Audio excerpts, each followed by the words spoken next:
you guys wrote a chapter about this. Was the Civil War the first modern war? No, that's the short answer.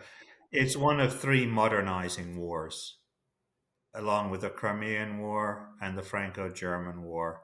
It's the all three of the American Civil War. A lot of the stuff that appears new and exciting has been tried out in the Crimean War already, such as iron ships, as the obvious ones, breech-loading rifles. It's things are definitely developed in the Civil War. It's the first time two ironclads fight each other, but the French use ironclads to take a Russian fort in the Crimean War. Britain and France are in a naval race with iron ships.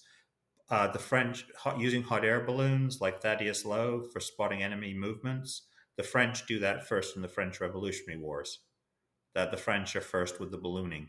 A lot of this, it's definitely an important conflict because of all these changes. It helps inaugurate with these other conflicts, but it's not the first modern war. And I think one of the dead giveaways is this: the overwhelming majority of casualties in the American Civil War died of disease. That's a very, very old war problem. Come the First World War and the Second World War, men aren't dying of disease anymore. They're dying because of enemy action, bombs, artillery, that kind of thing. So it's a lot less of a modern war than people tend to think. But I do think it is a modernizing war, and that's what we say. If you look at it with these other two conflicts, it fits very well into this ongoing transformation of the 19th century, including in bad ways like war. And in part, I think too, it's sort of what we claim it. We say it's the modernizing wars, but it's also sort of a war, and it's the wars of this period that are stuck in sort of an odd limbo. They have this modern technology, right? We have rifled artillery, we have rifled muskets, we have greater range of those weapons. All of a sudden, we can fire more accurately, but on the tactical level, on the battlefield, the commanders aren't using it in that way. And the result is that we're still using Napoleonic war tactics, right? Line up, shoot, hope you hit something. Well, yes, you're hitting something was actually pretty well because your weapon is much more accurate now and has longer range. But that you see it a little bit towards the end eventually, right? Like I'm thinking here of, I think it's Emery Upton's charge at Spotsylvania, where he kind of tries something different with his men charging the enemy line. But it's few and far in between that you see sort of a new approach to tactics during the Civil War. And that holds true for all of it, right? Like whether it's the Germans in like the Dano-German War, like charging against entrenched position in close formation, or like things of that nature. So it's sort of it's an oddity too, in that most wars of the 19th century don't pitch outside of the Napoleonic Wars and then the endpoint of the Second World War. This is the one moment where we actually pitch the great powers against each other. And we're trying in with large army formations, battlefield tactics, experiment with new weaponry, because most of the rest of the century it's against indigenous people or colonial subjects that are rebelling, right? I'm thinking of the wars there in South Africa.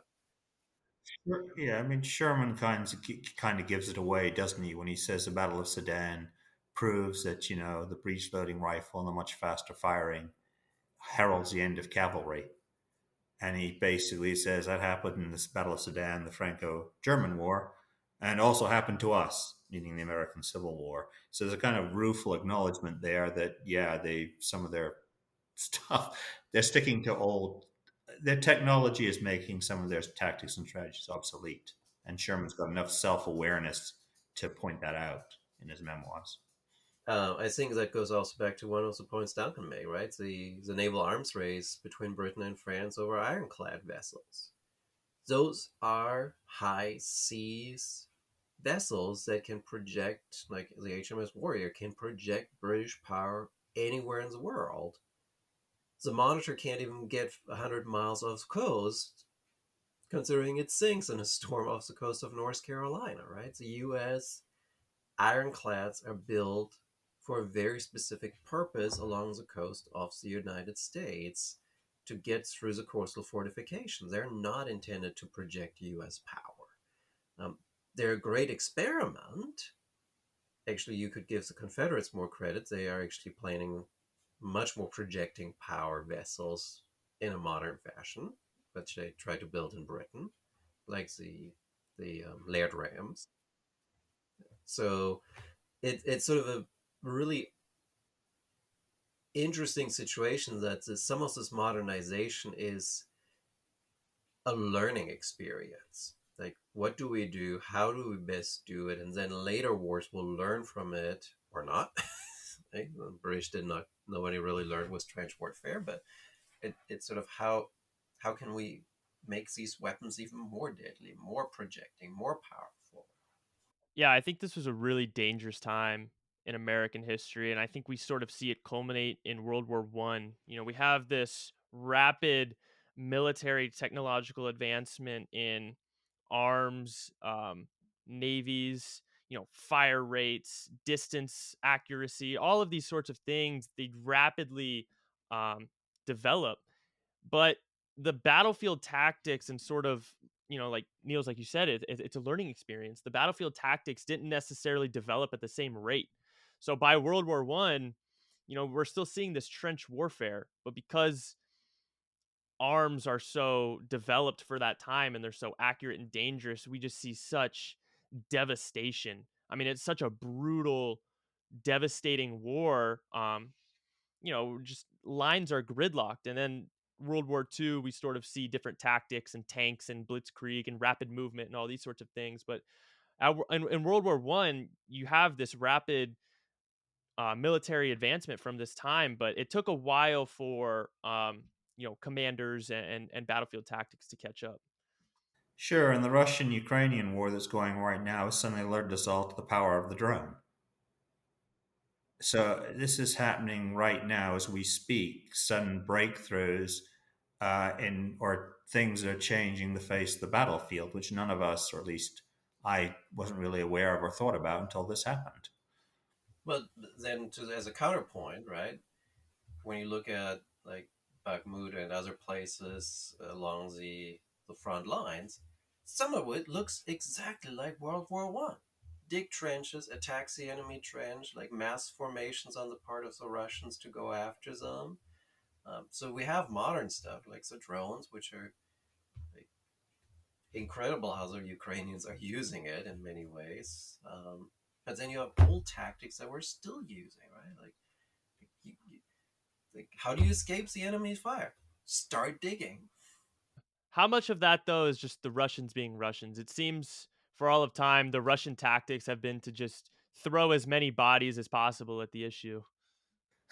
Yeah, hard to tell. But even then, the Russians have gotten clever with their drones too, which suggests that the Kremlin's also thinking about how to use these things. And I guarantee the Pentagon is now looking at how to use these things. I'm pretty sure the French Ministry of Defense is looking at how to use these things. Ditto the British. So I think this is a lot that's going on. It's interesting though.